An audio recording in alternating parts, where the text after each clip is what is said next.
Je n'ai jamais assisté à un méga-concert de l'indémodable Johnny Hallyday au Stade de France, où devant 80 000 spectateurs, la star se produisait dans un invraisemblable décor, où les effets spéciaux, lumineux, sonores, pyrotechniques, donnaient à Johnny une dimension quasi divine, comme descendant du ciel, et offrant à un public enthousiaste cette sensation unique de vivre un événement exceptionnel dans leur existence, et avec toutes les précautions nécessaires, et sans vouloir vous choquer, en lisant la description des conditions dans lesquelles Akadosh Baruch Hu, le Saint béni soit-il, s'est révélé aux enfants d'Israël au mont Sinaï, notre paracha de Yitro, et leur a donné la Torah. Je n'ai pas pu m'empêcher de penser à ces méga-concerts. En effet, la Torah décrit longuement que la voix de l'Éternel a retenti sur une montagne, d'où un feu montait jusqu'au ciel, entouré d'une nuée de fumée, de brouillard, d'obscurité, alors que des éclairs et le tonnerre déchiraient les cieux, et que le son du chauffard, cette corne de bélier, ne cessait d'aller crescendo, au point que la montagne tressautait et que la nature tremblait. Et qu'après les premiers mots du Tout-Puissant, les 2 premiers commandements, le Talmud raconte que les enfants d'Israël ont été terrifiés et ont supplié Moshe d'être le porte-parole de Dieu pour transmettre les 8 derniers commandements. Et Maïmonide, dans sa fameuse épître adressée aux Juifs yéménites, explique que l'Éternel, à travers ces conditions surnaturelles, a voulu inspirer aux enfants d'Israël la crainte indispensable pour respecter la Torah, les impressionner, les marquer pour l'éternité.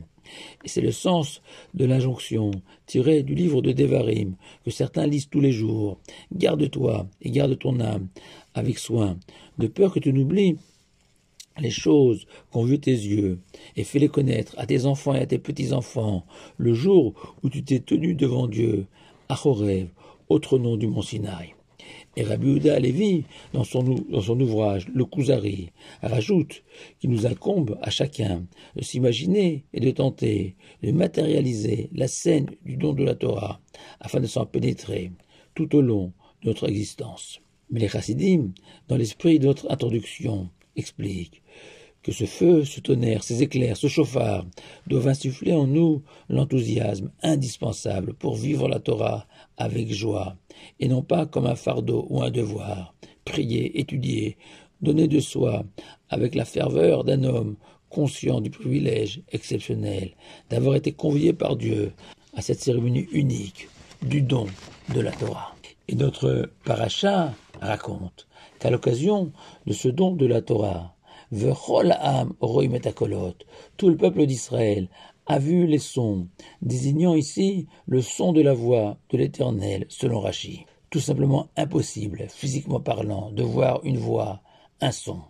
Et Rashi lui-même s'en étonne, et cite la Mechilta, commentaire tanaïtique, au nom de Rabbi Shimon Bar Yochai,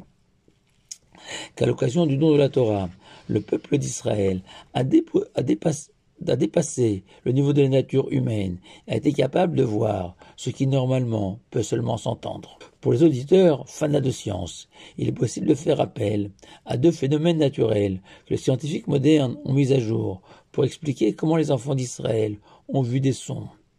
La sonoluminescence, une émission lumineuse produite par des vibrations ultrasoniques, ou la synesthésie, une sensation objectivement perçue, s'accompagne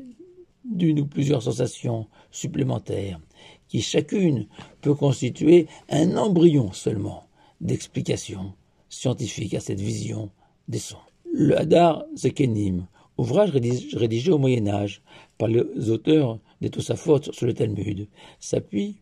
sur les paroles du roi David, que nous lisons le vendredi soir, Kol Hashem Chotzev La'avot Esh, que la voix du Tout-Puissant a produit au mont Sinaï des flammes, et ce sont ces flammes que les enfants d'Israël ont vues. Le Rav Rubinstein, qui fut à la tête de la communauté orthodoxe de Paris,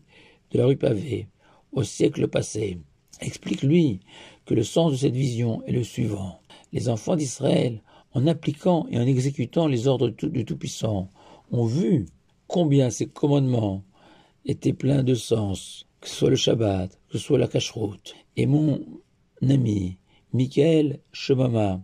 que je remercie pour son idée, va plus loin et suggère que les enfants d'Israël ont été tellement impressionnés et convaincus du bien fondé de la Torah et des mitzvot que sur le moment même, ils ont vu et pu matérialiser toute la beauté et la richesse d'une vie de Torah. Une dernière explication possible, celle du Degel Machane Ephraim, Rabbi Chaim Ephraim de Soudlikov, petit-fils du Baal Shem Tov, qui rapporte au nom de son grand-père, le fondateur de la Chassidoute, la fabuleuse parabole suivante, celle d'un musicien exceptionnel, dont les auditeurs, la foule, ne pouvaient s'empêcher de se mettre à danser devant la qualité de la musique. Mais dans la foule, il y avait un sourd, incapable d'écouter le moindre son. Mais en voyant les gens danser follement, lui aussi a été entraîné et s'est mis à danser. Ainsi, selon le Talmud, Dieu est apparu au mont Sinaï, accompagné de 22 000 anges sautillant de joie. Malachet Sevakot, Idodoun, Idodoun, écrit le roi David au psaume 68. Et en voyant ces anges si heureux, les enfants d'Israël se sont pressés pour eux aussi tenter d'écouter la voix et s'en réjouir. Johnny a l'idée, exalter ses fans en hurlant qu'il suffira d'une étincelle pour allumer le feu et voir grandir la flamme dans vos yeux. Johnny pensait peut-être à cette flamme qui brille dans les yeux de ceux qui vivent pleinement la Torah et les mitzvot, dignes héritiers de leurs ancêtres qui avaient vu les voies au mont Sinaï. Shabbat Shalom à vous tous.